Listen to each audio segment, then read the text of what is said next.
I would love for you to cook with me. Wouldn't that be great? Imagine you and I, me and you and me. All six of us cooking side by side in the kitchen. But first, you're going to have to show me that you command the 7 skills that a chef must have to cook with me. How many of the 7 skills in my chef test do you have?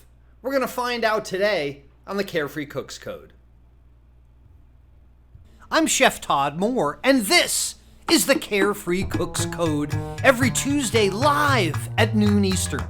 Here's our challenge. How can home cooks cook freely with creativity, confidence, and pride while ignoring recipes and still impressing themselves and others with what they cook? Well, the answer is found in becoming empowered with how cooking works, using dependable and repeatable methods of cooking that work for any ingredient, for any diet, and any desire, just like chefs do. And we'll know we've cracked it when everyone sees cooking as an exciting and rewarding way to improve their relationships, their lifestyles, and their health through better food and cooking. This is the Carefree Cooks Code.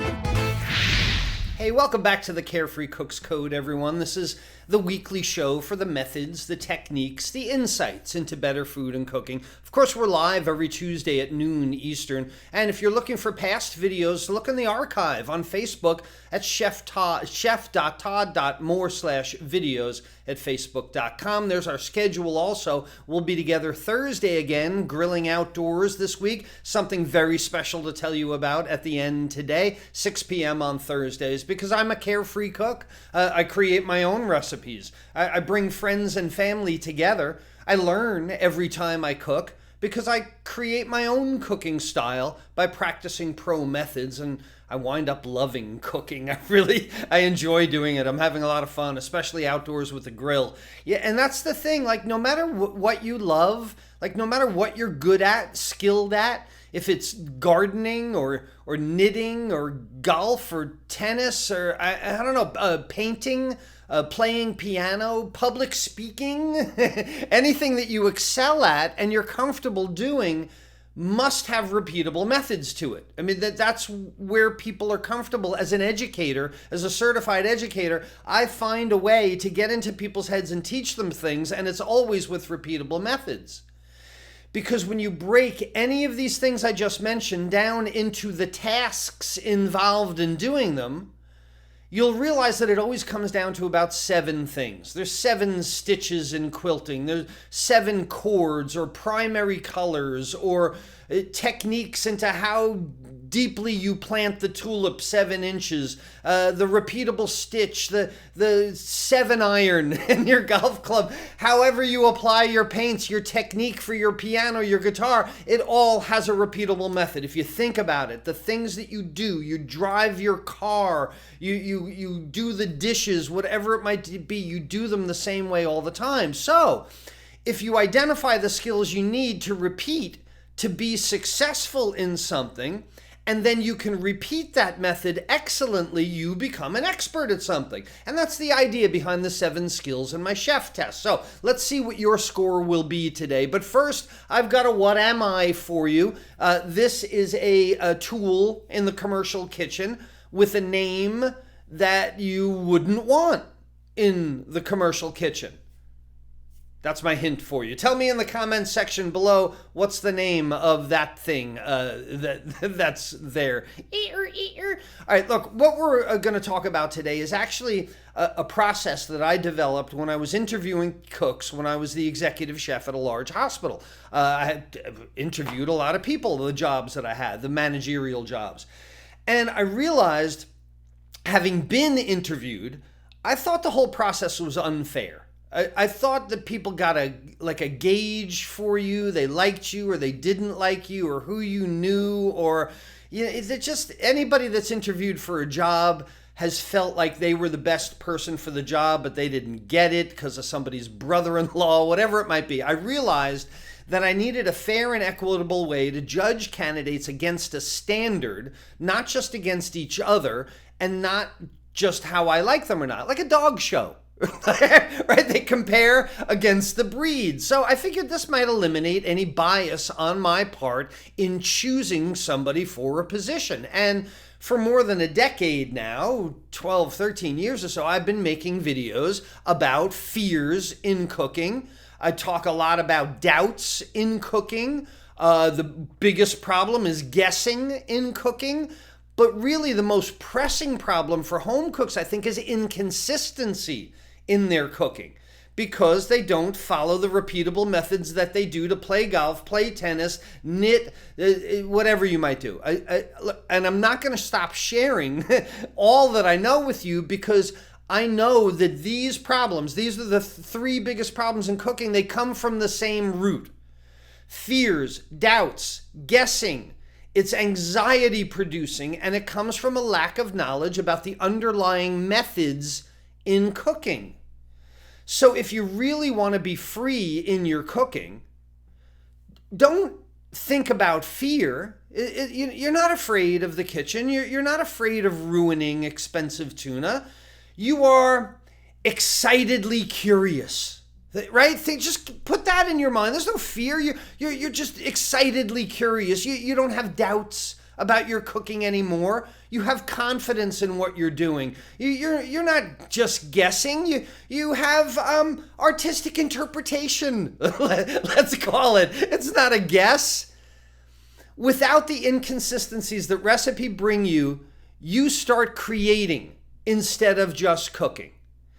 That's the message that I want to get to you with this test that I'm getting to. So one more point to drive home. Think about watching a magician, right? Magic is always amazing when you watch the magician's hands the way that he wants you to. It's a misdirection. But once you know how the trick works, you start looking for that redirection, right? Once you know his method, you can then anticipate, understand it, you could even repeat it, and the wonder is gone. This is why people think cooking is some kind of magic trick. What temperature for how long? Which is the greatest pan I should use? What's the best cut of beef? It's not a one problem solved magic trick. The mysterious magic and wonder in cooking is destroyed, right? All this anxiety by a repetitive method. It was really tough to build a car until you do it the same way again and again. There are certain basic skills that you can duplicate again and again, just like the magician can make the playing card, the coin, the dollar bill, the credit card, all disappear with the same sleight of hand. He uses the same twist of hand. You can cook chicken, fish, steak, vegetables, pork in the same repeatable method, and the magic of cooking will appear for you. And that's why I developed the 7 Skills Chef Test. You want to know where this came from? I alluded to it a minute ago. Let me just tell another quick story. You know, I got lots of stories. I've been to a lot of places. I've worked in a lot of places. I've seen a lot of people, so it's pretty much endless. As my career as an executive chef, as a general manager, the owner of a catering company, I've had many opportunities to interview and hire people. As a culinary college professor, I oversee the development of tomorrow's chefs. And these people, home cooks, professional cooks, culinary students, they all have one thing in common. It's their signature recipe. So when you go to interview for a job in a commercial kitchen, you know, there's always these typical questions that they wanted me to ask. Where do you see yourself in 5 years? You know, I really never cared where a sous chef saw himself in 5 years. What's your biggest weakness? I mean, these are the softball BS questions to which I really didn't care what the answer was. It didn't help me understand how this person's going to cook. And I'd always feel like I was getting a feeling from the person. It shouldn't come down to feeling. I can tell by the way people do things that they either have abundance in their hearts, or I could tell people that have scarcity in their hearts. But I don't need to go into that too deeply now. People that you interview that immediately ask what the benefits are, when you come to a kitchen job, often there's a trial, right? An audition, and you should usually be asked to cook something. So no matter who I was interviewing, they always wanted to make me their signature dish. They would tell me, oh, I make a killer a chicken marsala with zucchini flowers and Brazilian chimichurri. Huh? We don't serve Brazilian chimichurri here. And, it's a dish they've practiced many, many times. I don't need them to come do the thing they practice. It might even be something that they've been making since childhood.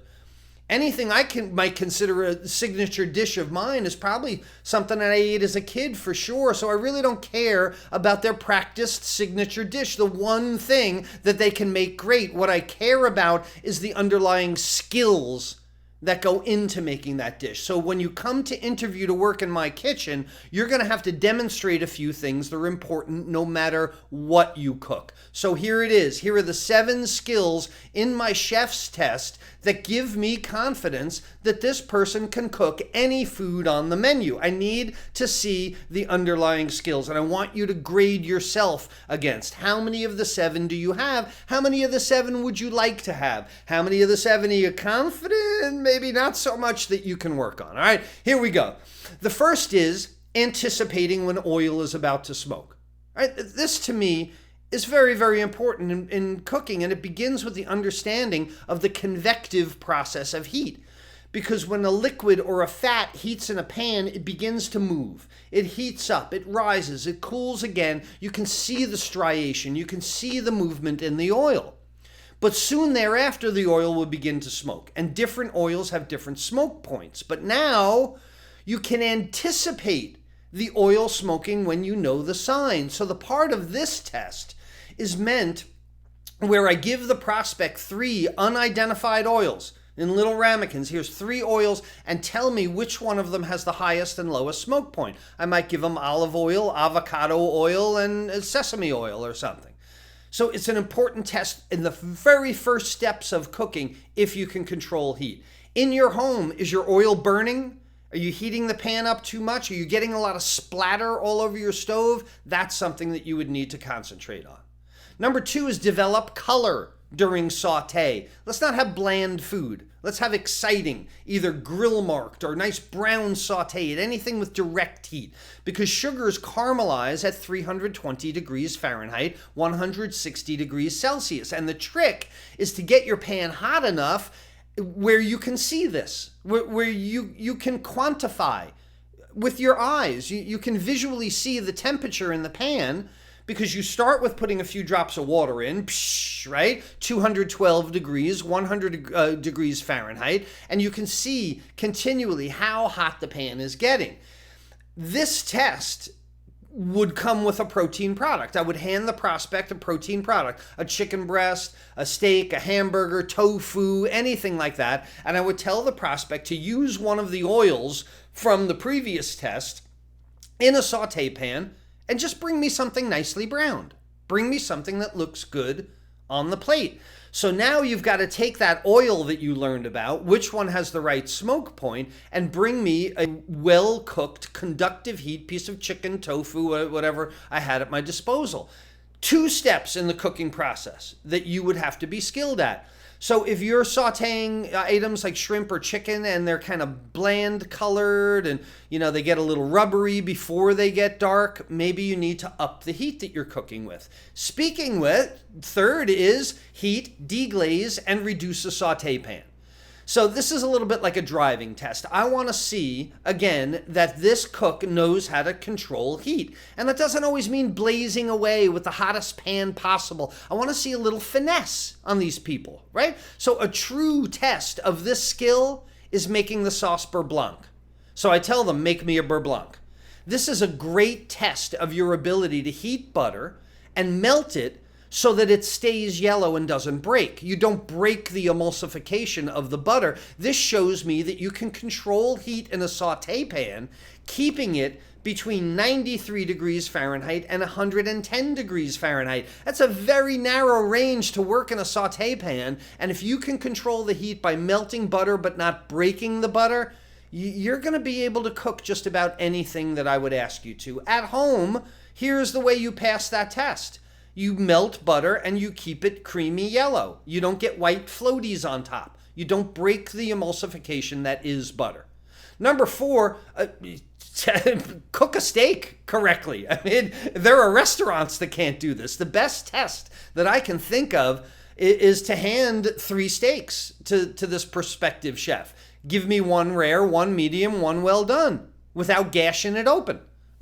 How do you do that? Well, with the thermometer. I would hope that the chef brought a thermometer. What I don't want to see here is someone timing the steaks, looking at a clock, weighing them, poking them with their fingers, or gashing them open inside. Oh my goodness, if you brought me a steak that was already cut open to see, that would be a big fail in my book. Number 5 is roasting. Right? Now, this is the ability to control dry convective heat. Most of what I've tested them on at this point is direct conductive heat. In controlling dry convective heat, there's a fine line between the coagulation of proteins at 165 degrees Fahrenheit, 74 Celsius, this is when food stiffens and shrinks, and 212 degrees Fahrenheit, 100 degrees Celsius, where moisture evaporates and turns into the air.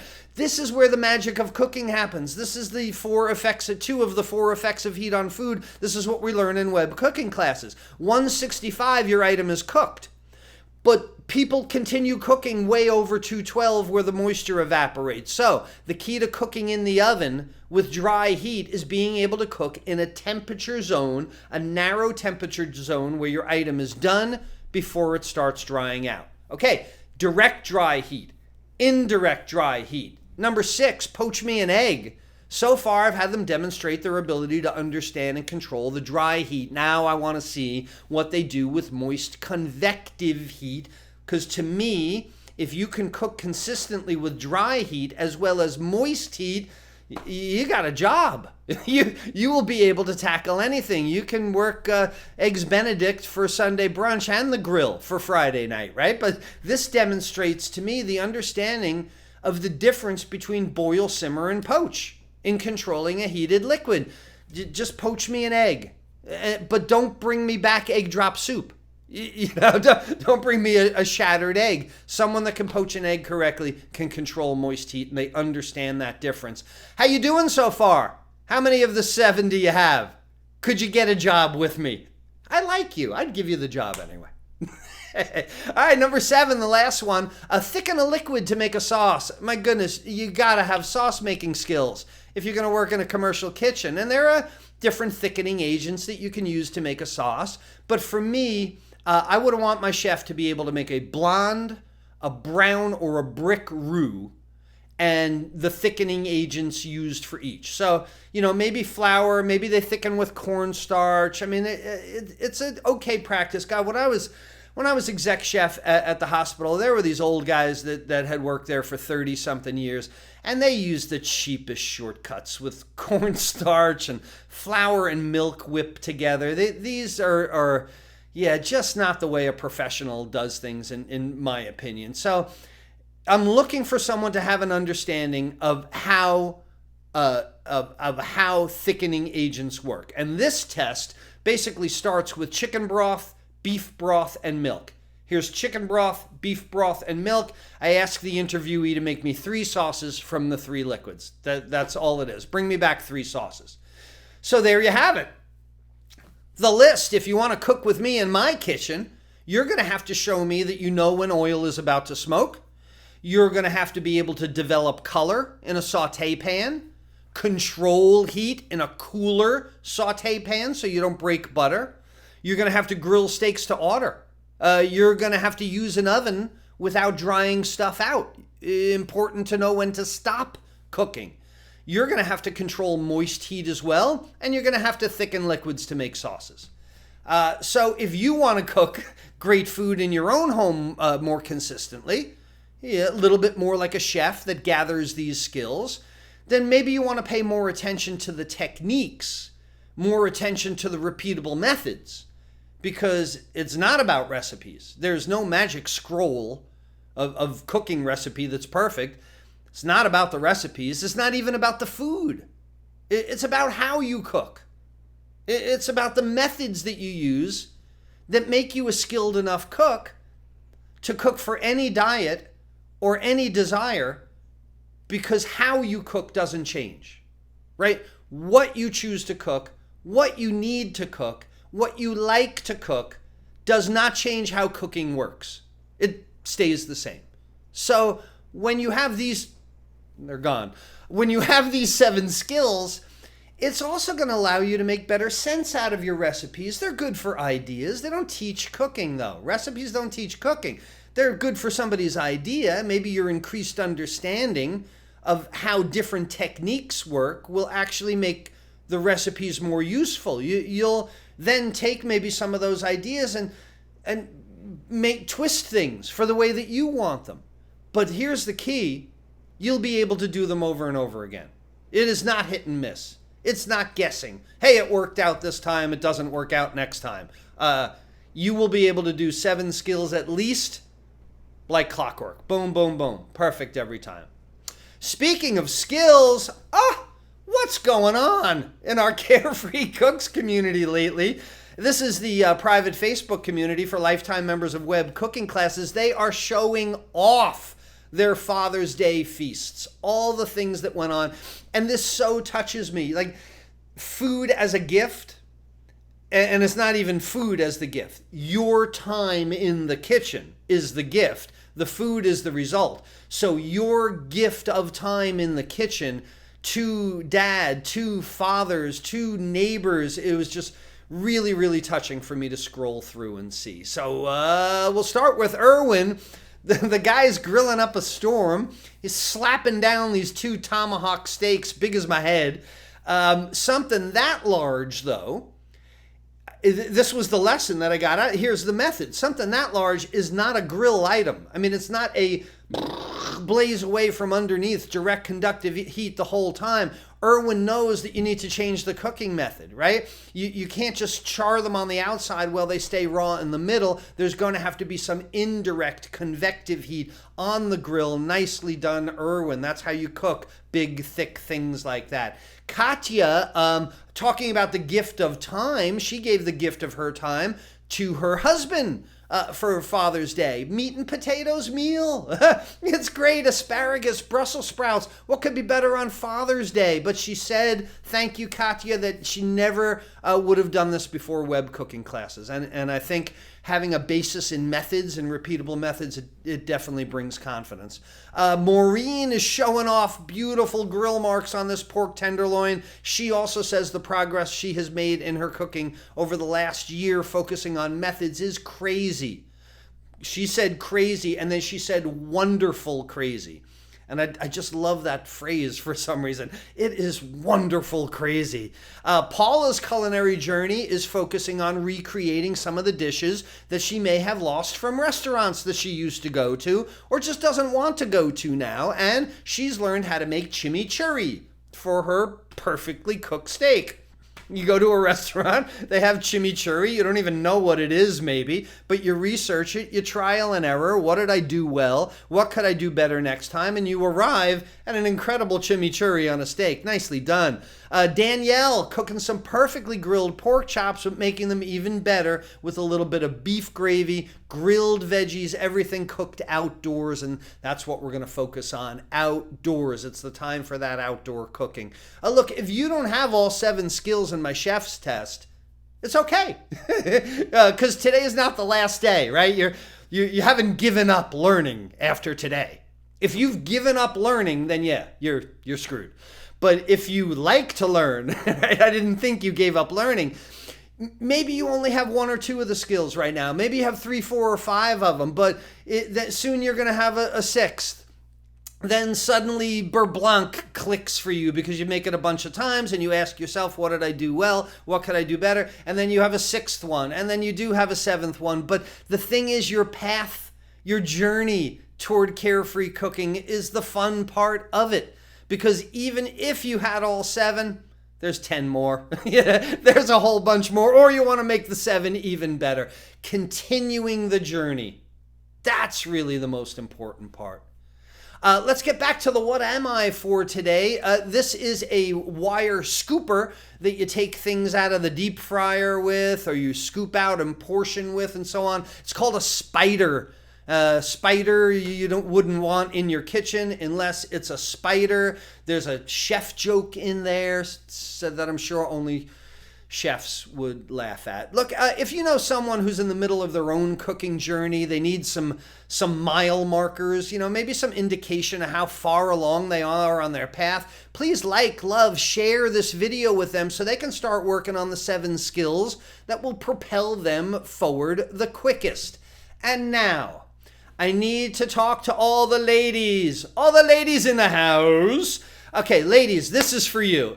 This Thursday's free casual cooking outdoor class is for you. Join me at 6 p.m. this Thursday. We are going to do a Grilling for Gals outdoor cooking class. Men think that they own outdoor cooking. They think that they own barbecuing. But ladies, we are going to take it back. And now that Father's Day is over, let's be honest, we've heaped enough praise on the men. It's time to show them that grilling is not the great male domain they think it is. We're going to show them that just because you burned it outside doesn't mean it's nicely blackened. Okay, burned is burned inside or out. And guys, let's be honest, if you want to see what I'm going to be showing the gals, you might want to show up too, so you'll remember the day that her grilling suddenly got better than yours. Be right here on the Chef Todd Moore Facebook page, 6 p.m. this Thursday, June 4th, for my very first ever Grilling for Gals event. And until then, if you're not getting email reminders, you should go to webcookingclasses.com/live. This is where I send out an email. So if you're confused when we're on, that's where you should go to. Until next Tuesday, when we take even more steps toward cracking the Carefree Cook's Code, this is Chef Todd Moore reminding you that there's a method to your cooking success. Bye, everyone.